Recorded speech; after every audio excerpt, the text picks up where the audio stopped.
The Lord is my shepherd, and I shall not want. He maketh me to lie down in green pastures. He leadeth me beside the still waters. He restoreth my soul.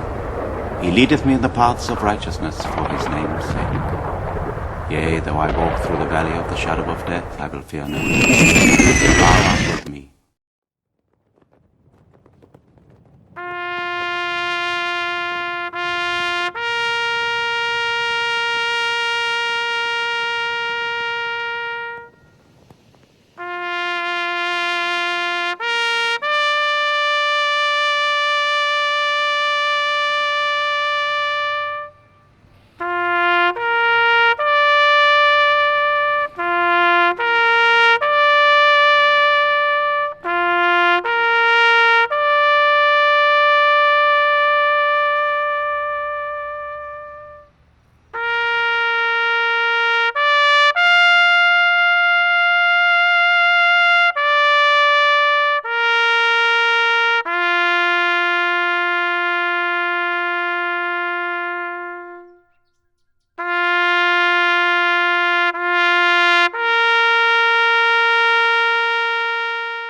Washington, D.C., January 5th, 1945.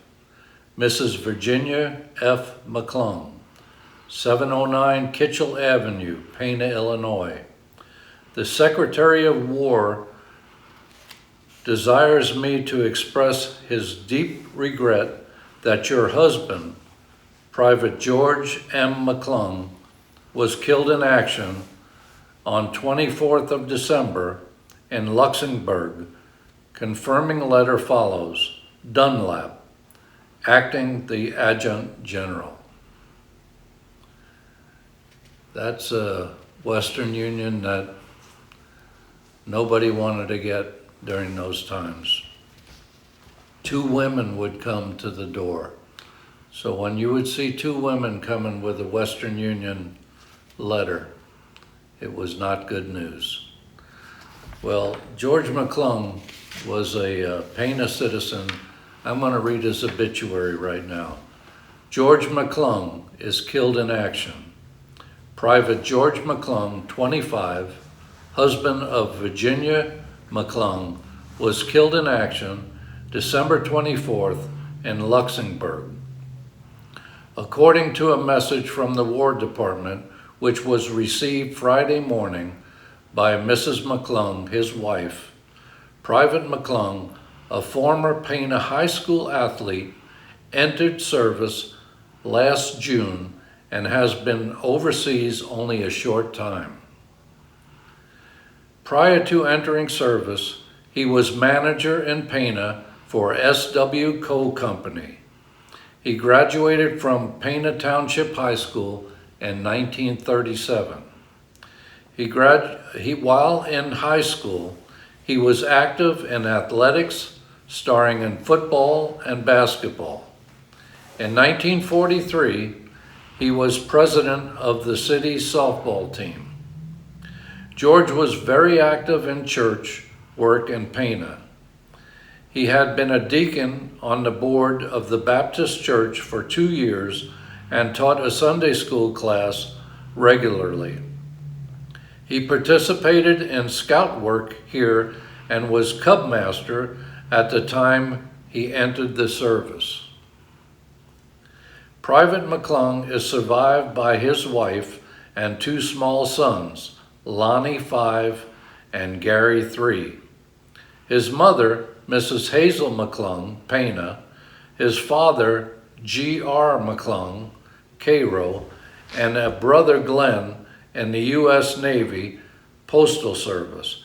Glenn has been stationed at Shoemaker, California, and is now home on embarkment leave. Private McClung is the first Pana man with a family who has been killed in combat. Rest in peace, George. Now, the next letter that I have here comes from George D. Wilson, 1st Lieutenant Infantry. Apparently, George's mom was wanting to know exactly what happened to her son. So this letter is Tuesday, September 25th, 1945, Camp Butler, North Carolina. It says, Mrs. Hazel C. McClung, 709 Kitchell Avenue, Pana, Illinois. Dear Madam, in answer to your letter on the 15th of September, I will do my best to help you.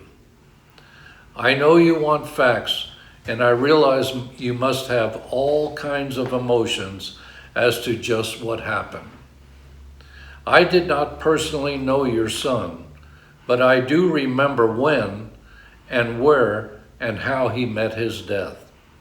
He joined H Company on the 15th of December while we were back a ways from the line for a short rest. On the 17th, we were in the thick of the fight as the Germans launched their great offensive. I was then in combat of Company F. Your son's machine gun platoon from Company H was attached to my company. On the 19th of December, we attacked and captured a very tough hill overlooking a little town called Rodenhof, Luxembourg. On the 21st, the Germans attacked and tried to drive us from the hill. It was really cold with about 8 inches of snow. We were all dug in on the hill facing the town. The Germans started to shell us with heavy mortar fire. One shell, an 80mm mortar shell, hit right in the foxhole of George. Both men in the hole were instantly killed. The blow that killed George was in his head. In spite of a steel helmet, his head was badly injured. I was not more than 50 yards from him at the time. I went to look him over as soon as the fighting would let me. I know he did not suffer. He died instantly. I have checked with some of the men in his platoon, and they remember him and the incident. I'm sorry none of them knew him well. The Germans paid heavily that day and several other days. We stomped them cold and with no more casualties. May I express my sympathy. I know what it means to you, his wife and sons. I was lucky to come through with only being wounded 3 times. I'm safe now and will be a civilian in a few days. I hope I've been able to give you a little information you desired. Sincerely, George D. Wilson, 1st Lieutenant Infantry.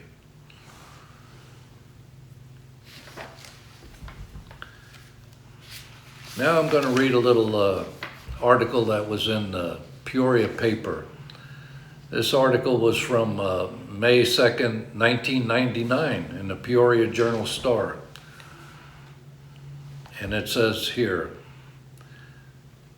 connected as she is to wars of 3 generations, Virginia Cheney doubts are more than hard-earned.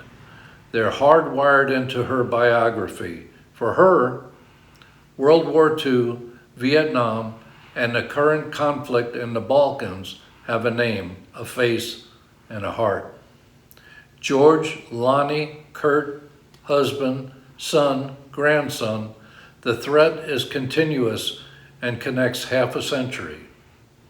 There have been some traits in my life, Cheney said, but God's grace has been sufficient. Dreaded visitors. George McClung went to Europe in 1944, leaving his wife and 2 sons, ages 5 and 3, back home in Pana. When he was drafted, Virginia and the boys moved in with George's McClung's mother. 13 days after landing in Belgium, where 1,000 Allied soldiers were dying every day in the Battle of the Bulge, and 4 months from the end of the war, McClung was struck by an 80mm mortar shell and killed. He died where he stood in the cold and snow on Christmas Eve, 1944. His wife wouldn't hear the news for a week until after she and her sons had received money orders, Christmas presents from overseas. The receipts for the money orders, $20 for Virginia, $5 for each of the boys, were among the few personal items found on McClung's body that the War Department packed in a small box and mailed to Pena.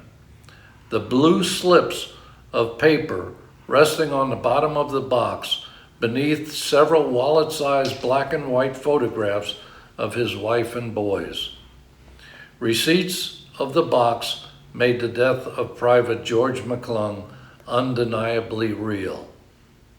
The doorbell rang, and when we saw it was two women there, we knew it was bad news, Cheney said. They never send one person alone if someone had died. On VE Day, the day the war in Europe officially ended, Americans everywhere fell into giddy and raucous celebrations of peace.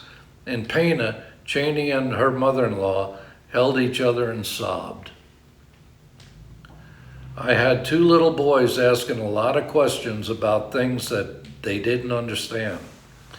Cheney said, I just tried to explain that Daddy died trying to protect our country and that we should be proud of him. Then we did a lot of praying together. Virginia McClung remarried 3 years later to Wilbur Cheney, a man recently returned from war whom she remembers seeing with her family at church, coincidentally on Christmas Eve, 1944. Her husband had died on the battlefield that day, 4,000 miles away. I remember thinking to myself, why does he get to be home for Christmas with his family, McClung said. Wilbur Cheney divorced and married Virginia McClung in 1947. They started a family and moved to Peoria in 1962. Her two boys, Lonnie and Gary McClung, were raised with a new father at home and both grew up to be Navy men. After a teenage Lonnie McClung traveled to Belgium with his University of Illinois Glee Club and placed flowers on his grave of George McClung, he made the service his career. The career coincided with the Vietnam War. The last thing I wanted was military life, said Virginia. I had no dreams about that at all, but there I was again worrying about a loved one off to war. Well, Pena has honored George before. In fact, from his Cub Scout and Boy Scout career, his volunteer work with them, they were kind enough to have a 6.5. It's called George McClung Memorial Bike or Memorial Trail, hike trail. And it's a 6.5 mile trail that goes from downtown Pena, from 2nd and Locust Street, and it goes all the way to the Roseman Cemetery. And it goes through the country. And a lot of Boy Scouts from all over the area have earned their patch walking on that hike. So there is a map. If anybody wants a copy of it, they could come to the museum, or I'm sure this map will be on this video. So if anybody wants to honor George and take this hike, it'd be fine with us. We'd be honored to share this map with you.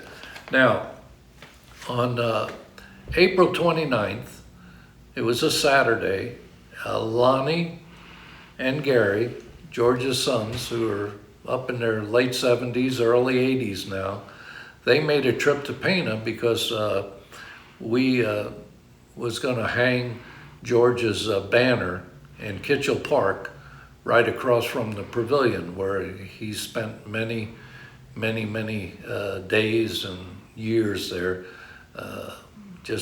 He lived very close by, and it's a beautiful park, and anybody that comes to Pana is more than welcome to drive around town. The Pana History Museum and the Pana Historical Society have put together a project where we've been hanging veterans banners now for about a year, maybe a little more than a year. And we have probably, I'd say 160 or more banners already hung of veterans that are on the poles all around town. So it's pretty neat, but we want to give a special honor to the Gold Star boys who have actually given it all and died on the foreign lands and in combat. So coming up now, we'll be showing you the interview that we did with George's son. So thank you for watching, and we appreciate everybody that enjoys this video. Thank you. Welcome to the Pana History Museum. It's April 29th, 2023. Today, we have some honored guests that are going to be interviewing Gary and Lonnie McClung. They're the sons of George McClung, who was a prominent Pana citizen, very involved in benevolent things in Pana, and he was killed in action during the Battle of Bulge in World War II. Welcome. Thank you, sir. Great to be with you. We're so happy. You live in Arizona? Actually, we just moved to Texas last May, so we're living on Lake Travis near Austin, 15 miles northwest of the People's Republic. So. Well, that's a long way to come, and we're so happy. And you live in Chicago? I'm in Arlington Heights, which is a northwest suburb of Chicago. Yes. Been there for many, many years. Yeah. And so Lonnie and Audrey flew into O'Hare yesterday, and it's only a 20-minute drive for us to pick them up, and delighted to have them. Well, we're so happy that you came with your one of your sons, and your wives are also here for the ceremony that we're going to have at the park as soon as we're done with this interview.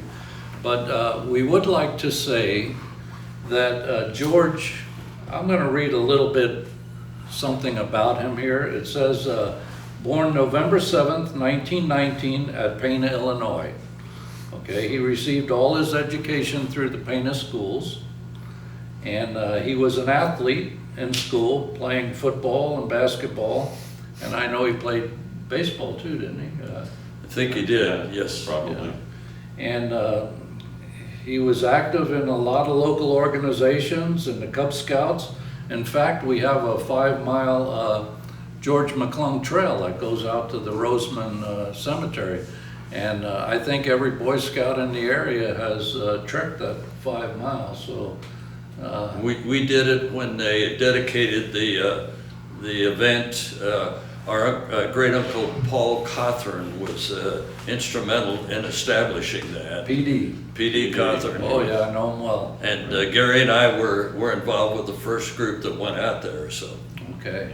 And when my children were probably 9, 10 years old, we came down and my family did that hike.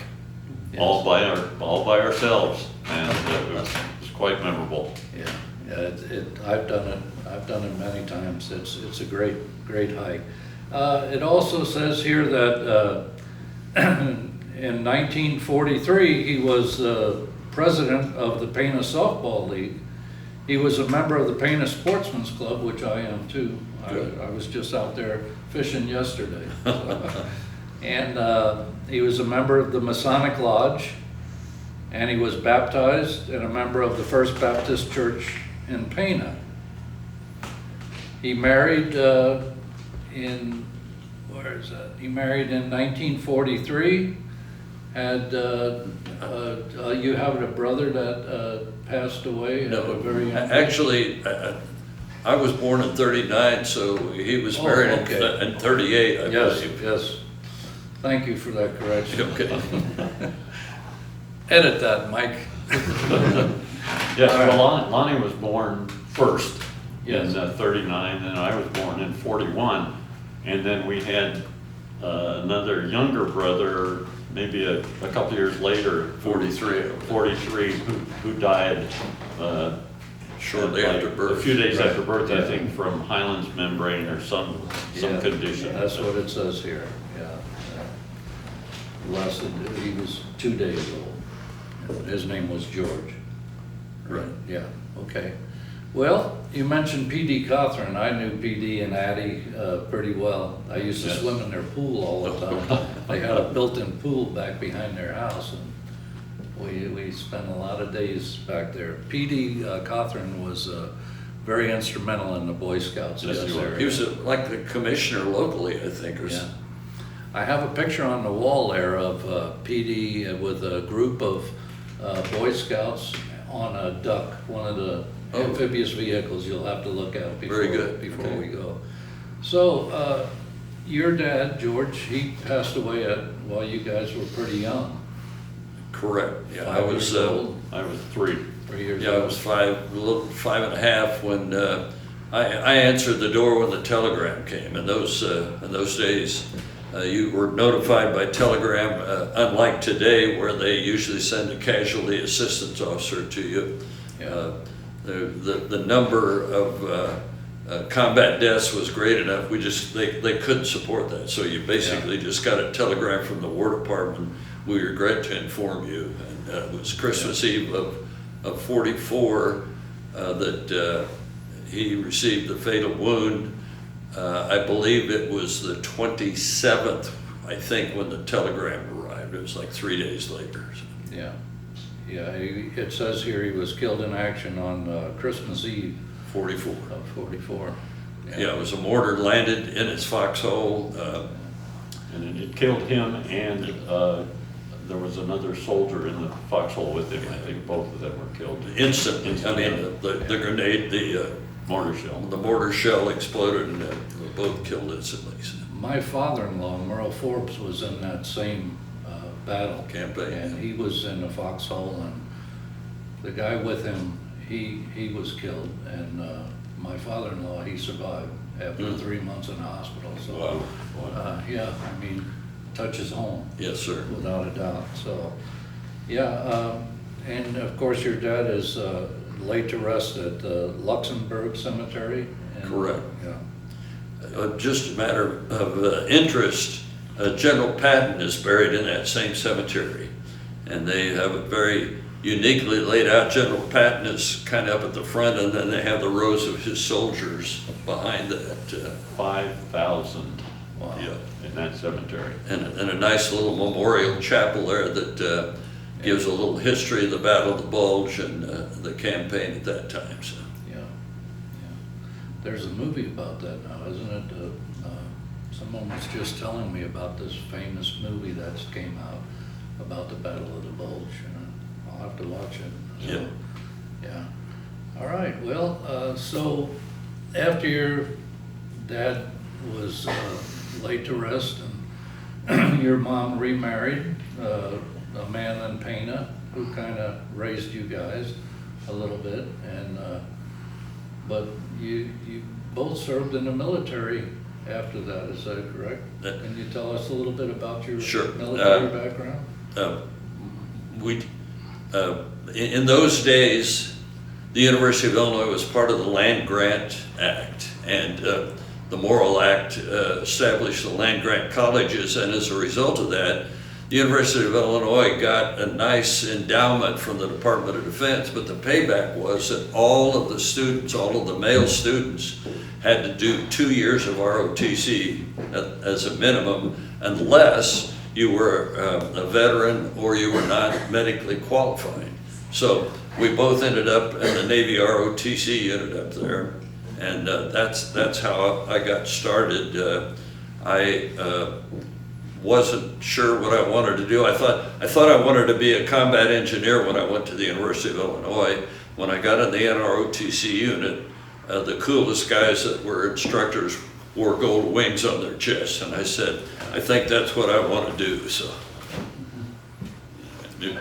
Gary? Well, I probably joined the Navy ROTC unit because he was there, more than likely. And upon my graduation and commissioning, I went to pre-flight school. My eyes were not good enough to be a pilot, so I became a naval flight officer and served for 3 years in an anti-submarine patrol squadron flying the P-3, the Lockheed P-3, which is a prop jet, essentially 4 engines, and our typical mission was like 10 hours at a time to fly out over the ocean and survey the shipping that was there, and then drop some sonobuoys in the water and listen for submarines. Yeah, I remember south of Las Vegas, there, out in the mountain, there was a submarine tracking station out in the middle of the desert. I always thought that was kind of strange. Yeah, that does sound strange. Yeah, but Submarines are they're very hard to find. It's there. From an airplane. Yeah. All right, well, so we're gonna be hanging your dad's military banner, and we're really looking forward to that. This is one that we've hung 3 Gold Star banners before, and we thought, you know, the Gold Star, we've got a lot of banners in town, over 100 of them right now, but we thought, you know, the Gold Star boys deserve a little bit more of a ceremony, and that's kind of why we want to do this for your dad. Well, thank you for doing that. Yes. We're honored. So. Yes, we are grateful and we are honored. Well, you're a couple of old Pana boys, right? Yes, sir. Got to start here. So. We always will be. Yeah. There's no escape, and we wouldn't want to escape anyway. The tomatoes are better here. And it's a little warmer here than it is up in Chicago. Oh, yeah. I have to go to Chicago to get my Italian food supplies at Caputo's. Caputo's, oh yes, Yeah. yeah, that's a great place. Yeah, that's I used to think, when I went to the University of Illinois, I thought, boy, those people from Chicago really talk funny. Yeah. And now I is one. Now you is one. Yeah. Yeah. Well, is there anything else you'd like to mention about your dad or your stepdad or your mom or your I know you said that you're spent a lot of time with your grandmother and swimming in the old Blunt's pool. Oh yeah, the pool. Yeah, mom was a lifeguard down there after our dad was killed and before she remarried, and I used to sneak out of the house at night. 709 Kitchell was very, very close to the pool, and more than once I showed up at the pool there unannounced in the evening to some sort of discipline after that. Yeah. Do you remember the bronze plaque that was in between the doors that had the pool in 1924 and all the people that were involved in it? Yes, sir, I do. There it is on the wall. Yeah, I thought I saw that, and I thought perhaps I was.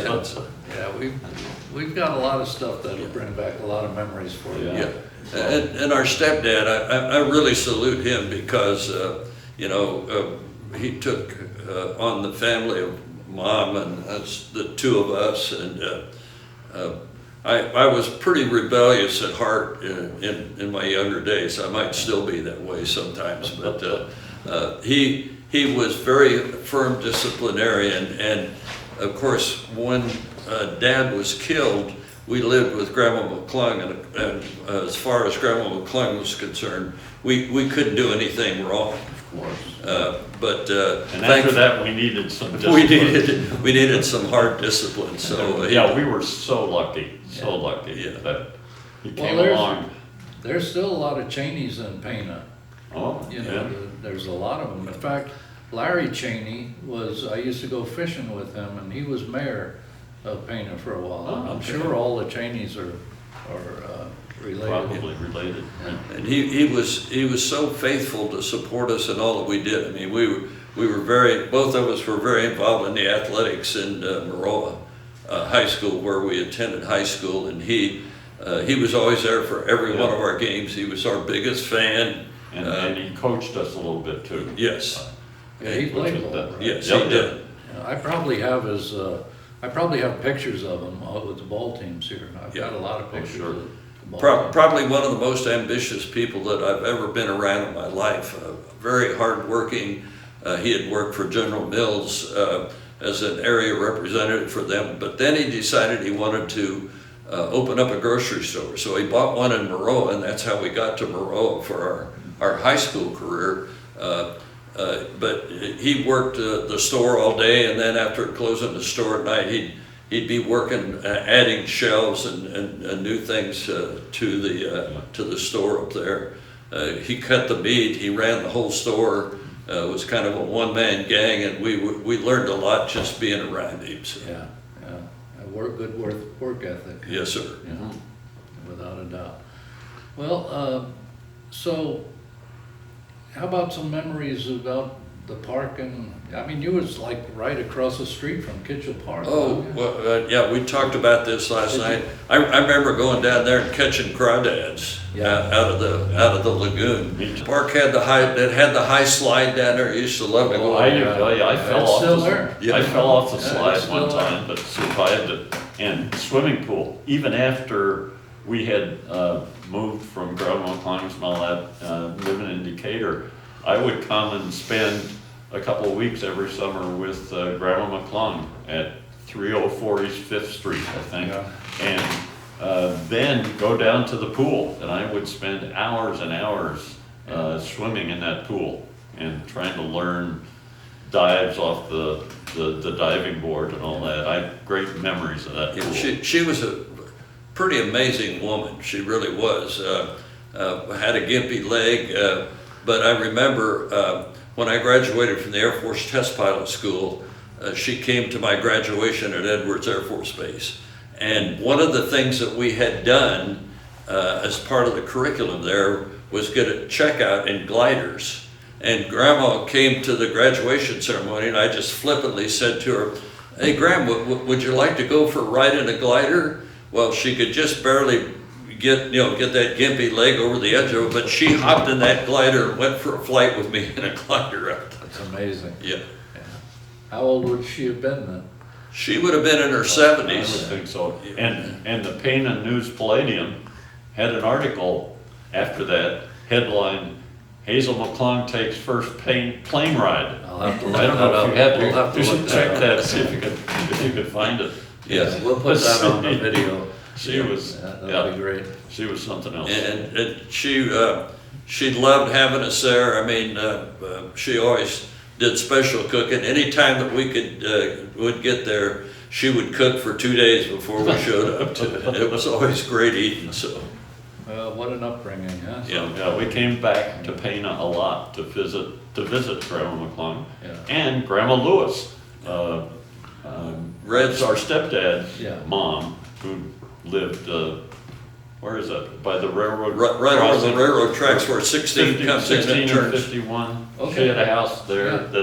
that we would go visit, so we came a lot. So you probably went to Rocky's and got the penny candies there at that. That gas that station. sounds yeah. familiar. Oh, yeah. Yeah. Yes, sir. Oh, yeah. I So- got pictures of it here. So, I mean, just driving down old Route 51 as you approach Yeah. Pana brought back so many memories. And we It's a little both said, different we now. know, once you get over that hill, the road's gonna turn right, isn't it? Yeah. And it did.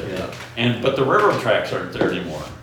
No. Because the railroad was, that's what I was looking for. It was all clear that I remembered. Now there are a bunch of trees there and there's no railroad. But Yeah. it's so great to be back. There's a lot of changes happening in Pana just in the last, we started about 8 years ago, we started a group called Pana Pride. And it was I've just, seen one of your signs. yeah, it was just a group of maybe 15 of us. We'd meet here in this building once a month, and we just wanted to do some nice things for Pana. And now there's, I mean, the mayor, they've got a whole new mayor and board. Everything's changing now. Great. You know, so we've taken down a lot of old buildings that were just beyond repair, but if you come back in a couple more years, it's gonna look a lot nicer, so. Well, it's great to be here. All right. What do you think? I want to hear about the carrier takeoffs and landings. Yeah, we gotta entertain Mike with what it's like to land and take off from an aircraft carrier. Good Well, I chose a career in naval aviation, and I really loved working around the carrier. it's such a tremendous team effort. Those 18 and 19-year-old kids that work on the flight deck out there, it's very dangerous. And the more dangerous it is, the better they like it. I mean, there's jet exhaust to blow you over. There's cables that have broken on occasion and wiped out guys on the deck. They're out there carrying heavy chain bags around to chain the airplanes down. But the thrill of it for those of us who get to operate and fly the airplanes is really remarkable. It's a great teamwork effort from the time we start the airplane till they shoot us off till we come back and recover and they tie us down and we shut it down at the end. But flying the airplane on and off the ship, for instance, I flew the F-4 for about 600 or 700 of my carrier landings, and the F-4 weighed 56,000 pounds when we went off the front end of the ship, and full afterburner. We'd go from 0 to 160 in 2.5 seconds. And once we're in the air, clean the airplane up and go off and fly the mission. We come back. When we come back aboard the ship would have about 25 to 27 knots of wind over the deck.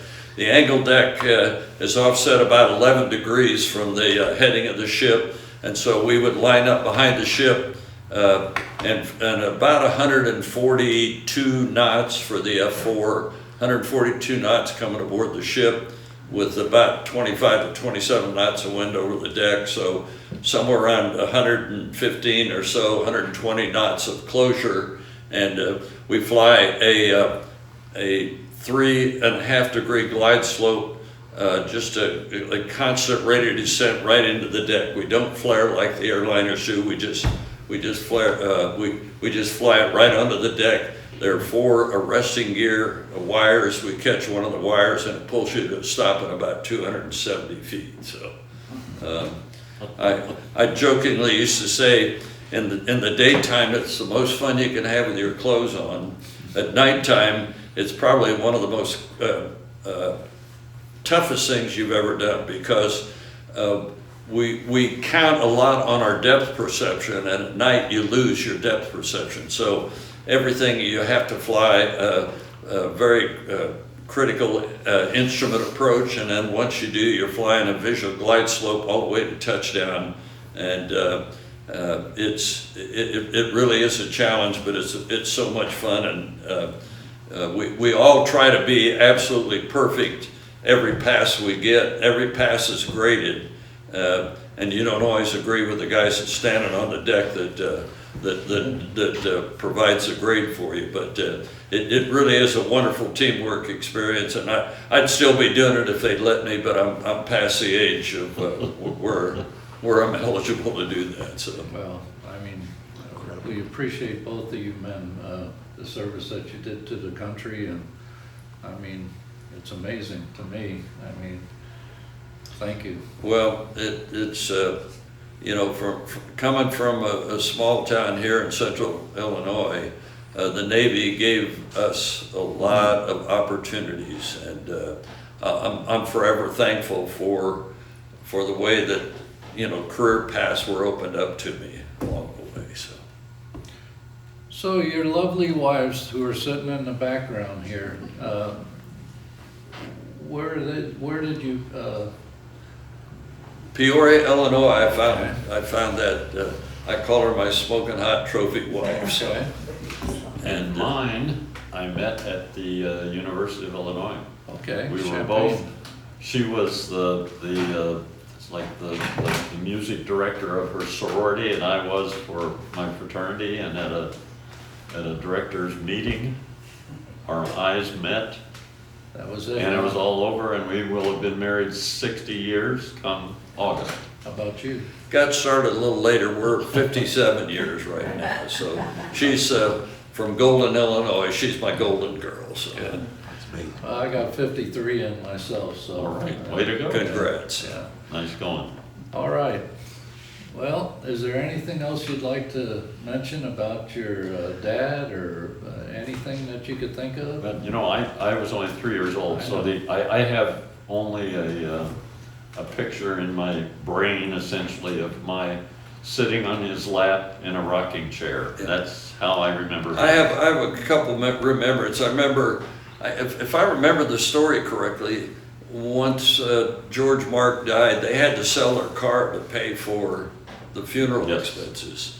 And I remember him towing me to church in the snow on a sled. I think both of us were on the sled as he was towing us to church. No car. No car. So, Yeah. If I remember correctly, and this has been a couple months ago when we started talking to you gentlemen, Christmas card came in the mail from you for you guys from your father, if I remember correctly. I actually think that I have scans of that Christmas card. You sent yours. I think I sent it. I might have sent a copy. It was a letter, and I think he sent $5 to each of us. Yes. The last letter that he wrote It was to like, us. like December 10th or something like that, Yeah. just a couple weeks before he was killed. Yeah.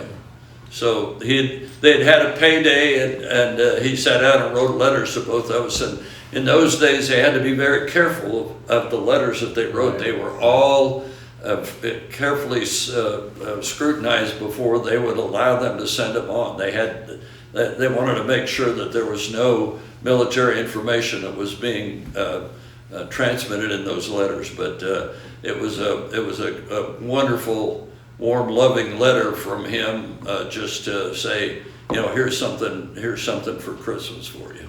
And when did you receive this letter? I don't know the exact date, but just given the transmission time from where they were, it would have to have been fairly close to Christmas. And So you I'm probably- I'm not sure whether it came before the telegram or after the That's telegram. kind of where I was, Yeah. what I was trying to. Yeah, I can't confirm that for you. I'm sorry. Oh, that's all right. It's a long time ago. Yeah. Well, I'm sure you sat on your mom and your grandma's lap and heard all kinds of stories about George. Oh, yes. Another thing, if I remember correctly, you guys got the yearbooks in front of you. There were some inscriptions. There were some inscriptions in the yearbooks that you guys have. Would you guys want to open up those yearbooks and maybe we can? These are not those yearbooks. Yeah. Oh, these are not But those. he's got a great story. No, the one that I sent was the page, my dad's, I think, sophomore year, the page in the yearbook that had the photo of the football team. And in the back row is standing George McClung, and sitting in front is, in one of the rows, is Wilbur Cheney. And there's a little inscription to George, best of luck in the next couple of years, signed Red Cheney. So that was my future stepfather. Wow. Writing a note to my future father. I mean, that's really kind of unique, town, I guess small you could town say. for sure. So they played sports. Everybody knew everybody at Pana High School, and I think once my stepfather came back from the war, his wife had left him essentially, and he got divorced. And then of course he knew that George had been killed, and that George had married a really sharp lady, our mom, and somehow, I don't know how it happened, they got together, and we were at their wedding in 1948. Yep. And Red had a son from his previous marriage, a son named Warren, and we got to interact with Warren some. He's been dead for a number of years, but Warren was kind of almost a member of our family. And I think his age was between the two of us. Yeah, it was between the two of us age. So we had a lot of fun with Warren also. And there are thousands of stories like this from the various wars, particularly World War II. Well, I think we probably have enough where we can end this interview and go to the park and Thank you. hang this banner. Now, they're having a cookout for another group, a historical society.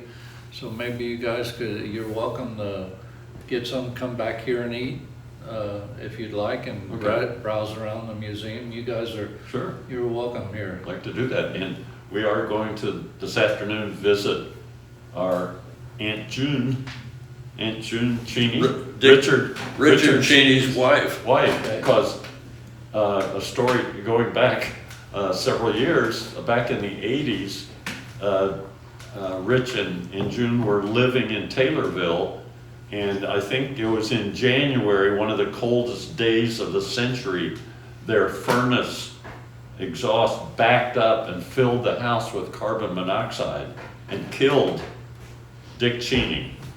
June, his wife, barely survived, Yeah.